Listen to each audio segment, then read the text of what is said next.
చదువుకోవాలనుకుంటున్న ఓ విద్యార్థిని రోదన అరణ్య వేదన అవుతోంది.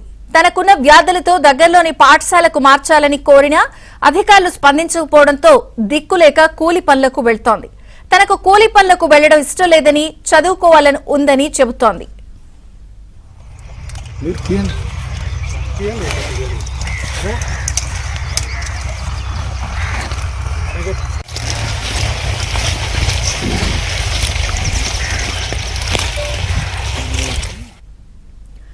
కర్నూలు జిల్లా ఎమ్మిగనూరుకు చెందిన నివేదిత అనే విద్యార్థిని ఆదోని కేజీపీవీ పాఠశాలలో 6వ తరగతి చదువుతుంది.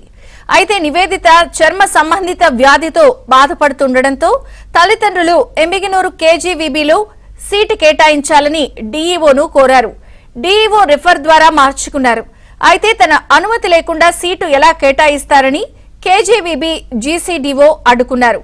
సీట్ ఇవ్వాలని ప్రాధేయపడినా చలించలేదు. దీంతో బాలిక తల్లిదండ్రులు చదువు మాన్పించి తమతో పాటు కూలి పనులకు తీసుకెళ్తున్నారు. మంత్రి నారా లోకేష్ స్పందించి తమ కుమార్తెకు ఎమ్మిగనూరు కేజీబీవీలో సీట్ ఇప్పించాలని కోరుతున్నారు. చేరినప్పటి నుంచి నాకు ఇంకా దురదలు వాపులు వస్తున్నాయి. అందువలన నన్ను చదువుకుంటున్నాను. ఈ పని ఇష్టం లేదు నాకు. ఎమ్మిగనూరులో ఈ కేజీబీలో నాకు సీడీ ఇస్తే నేను బాగా చదువుకుంటాను. నాకు కూలిపోయేది ఇష్టం లేదు. నా కూతురికి ఒక వారం తర్వాత దొద్దర్లు వాపులు రావడం జరిగింది. ఆమెను అప్పుడప్పుడు తీసుకొని వచ్చి హాస్పిటల్కి చూపించడం కూడా జరిగింది. డాక్టర్లు వచ్చేసి అక్కడ వాటర్ ఆ పాపకు సరిపోవడం లేదు, ఇక్కడే మీ ప్రాంతంలోనే దగ్గరలో ఉంటే చేర్పించుకోండి అని డాక్టర్లు కూడా చెప్పినారు. పోయి టీసీ ఇప్పించుకొని తీసుకొని పోతుండగా జీసీడీఓ మేడం గారు నా పర్మిషన్ లేదే ఎందుకు చేర్చుకుంటారు మీరు ఆమెను అని కాసి ఆపేసింది. ఎట్లయినా కూడా నా కూతుర్ని కేజీబీవీ ఎమ్మిగనూరులో సీటు కేటాయిస్తే ఆ పాప చదువుకుంటుంది. అధికారులు ఎవరు పట్టించుకోవడంతో ఆ పాప పరిస్థితి కూలికి తోలుకుపోవాల్సి వస్తుంది. ఇక ప్రస్తుతం ఎమ్మిగనూరులో ఈ ఘటనపై నారా లోకేష్ స్పందించాలని చెప్పి ఆ తల్లిదండ్రులు కూడా వేరుకుంటున్నారు. కేజీవీబీలో మారిన డీఓ నేపథ్యంలో ఆదేశాల లెక్క చేయటం లేదు. అసలు ఏం జరిగింది, పూర్తి వివరాలు సుంకన్న అడిగి తెలుసుకుందాం. సుంకన్న, విజయ్ చంద్రిక, ఒకవైపు చదువుకోవాలని కొండంత ఆశ ఉంది, మరోవైపు చర్మ వ్యాధులతో బాధపడుతుంది. చదువుకుంటాను అధికారులను కోరుకున్నప్పటికీ అధికారులు నుంచి కనికరం లేకపోవడంతో చేసేది ఏమి లేక 6వ తరగతి చదువుతున్నటువంటి నివేదిత అనే విద్యార్థిని చివరికి తల్లిదండ్రులతో కలిసి పొలం పనులకు వెళుతా ఉంది. వీళ్ళది చాలా పేద కుటుంబం. తల్లిదండ్రి కూడా వ్యవసాయ కూలీలకు, వీళ్ళకు పొలం కూడా లేదు. అయినప్పటికీ కూడా నివేదిత చదువులో చురుగ్గా ఉండడంతో ఎలాగైనా సరే మేము రెక్కలు ముక్కలు వేసుకునే సరే ఖచ్చితంగా చదివించాలని కొండంత ఆశతో ఆదోని కస్తూర్బా పాఠశాలలో కూడా వాళ్ళ తల్లిదండ్రులు చేర్పించారు.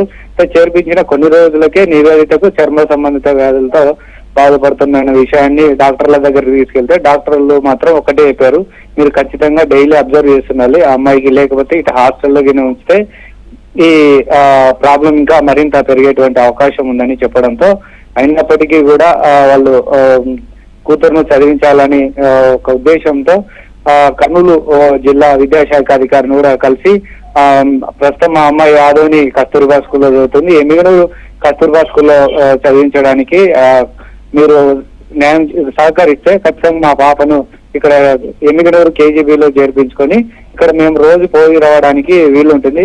కాబట్టి 5 కిలోమీటర్ల దూరమే కాబట్టి ఉదయం సాయంత్రం వెళ్ళి చూసుకొని అమ్మాయికి మెడిసిన్ అవి ఎంత చూసుకోవడానికి అవకాశం ఉంటుంది. కాబట్టి మీరు మాకు న్యాయం చేయాలని డిఈఓని కూడా ప్రాధాన్యపడ్డారు. డిఈఓ కూడా ఖచ్చితంగా న్యాయం జరుగుతాను, అమ్మాయికి కొంత చదువుకోవడానికి ఇంటెలిజెంట్ గా కనపడుతుంది, న్యాయం చేస్తామని చెప్పినటువంటి తరుణంలో కొండంత ఆశతో ఎమ్మిగనూరు కేజీబీ స్కూల్ దగ్గరికి వెళ్ళిన తర్వాత తల్లిదండ్రులకు మళ్ళీ నిరాశ ఎదురైంది.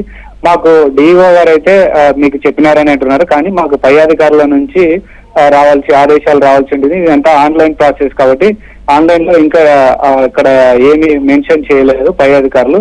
వాళ్ళు చెప్తాను మేము చేస్తాం తప్ప చేయడానికి కుదరదని చెప్పడంతో అధికారుల నుంచి కూడా ఎటువంటి రెస్పాన్స్ లేకపోవడంతో ఆ అమ్మాయి వాళ్ళ తల్లిదండ్రులు రోజు పొలం పనులకు కూలీకి పత్తి తీర్చడానికి తీసుకుపోతున్నారు. సో ఒక మంత్రి నారా లోకేష్ న్యాయం చేస్తే ఖచ్చితంగా తను చదువుకొని ఆ బంగారు భవిష్యత్తు కూడా బాటలు వేసుకుంటానని కూడా ఆ విద్యార్థిని అధికారులను ప్రాధేయపడుతుంది విజయ్ చంద్రిక.